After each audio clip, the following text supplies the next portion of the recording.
আসসালামু আলাইকুম এভরিওয়ান, নতুন একটা ভিডিও নিয়ে চলে আসলাম। আজকে আমি আমপাংয়ের একটা গ্রামের, এটা একটা প্রত্যন্ত গ্রাম। তো এখানে কিছুদিন কাজ আছে। তো আমার বসের যে মেন বস, সেই বসের বন্ধুর কাছে আমাকে পাঠাইছে। তো একদমই নিরিবিলি গ্রাম। তো এখন মাগরিবের নামাজ পড়ার জন্য মসজিদের দিকে যাচ্ছি। তবে মসজিদটা একদমই কাছে, একটু হেঁটে হেঁটে যাচ্ছি। একদমই নিরিবিলি গ্রাম, তার ভিতরে একটা সুন্দর মসজিদ। ওই নিচ থেকে আসলাম, এতটা উঁচু, একদম পাহাড়ের উপরে এই মসজিদটা, চারিদিক বড় বড় পাহাড়। তো মসজিদটা দেখে খুবই ভালো লাগলো। মালয়েশিয়াতে এটা দেখে ভালো লাগে যে এখানে মুসলিমরা খুবই ভালো, তারা ধর্মপ্রিয়, ইসলামপ্রিয়।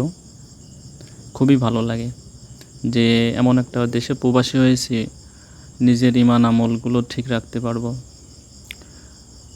জীবনে সাকসেস আমি এটাই মনে করি, হালাল ইনকামের পাশাপাশি আল্লাহর ইবাদত বন্দেগী, যেগুলো নিষেধ আদেশ আছে এগুলো মেনে চলতে পারলেই সাকসেস।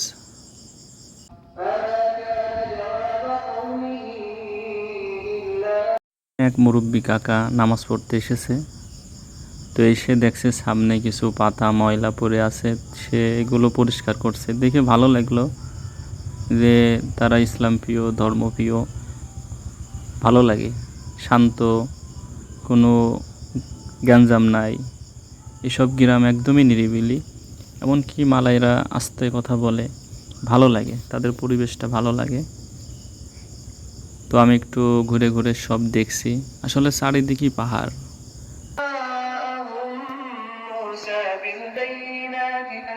মাগরিবের নামাজ শেষ করে এখন বাসার দিকে যাচ্ছি। তো সবই খাম্বায় খাম্বায় লাইট আছে। গ্রাম, তার ভিতরেও অনেক উন্নত রাস্তা, সব কিছু লাইট, ল্যাম্পও বলে এই দেশে, সব কিছু ওকে। শুধু মানুষ কম, একটু নিরিবিলি, একটু ভুতুরে টাইপের, ঠিক আছে।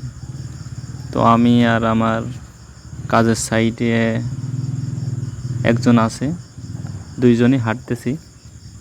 পরে আমি জিজ্ঞাসা করছি গ্রামের নাম কি। তো কি একটা নাম বললো, মনে রাখার মতন নাই। তবে এটা মালয়েশিয়া আমপাং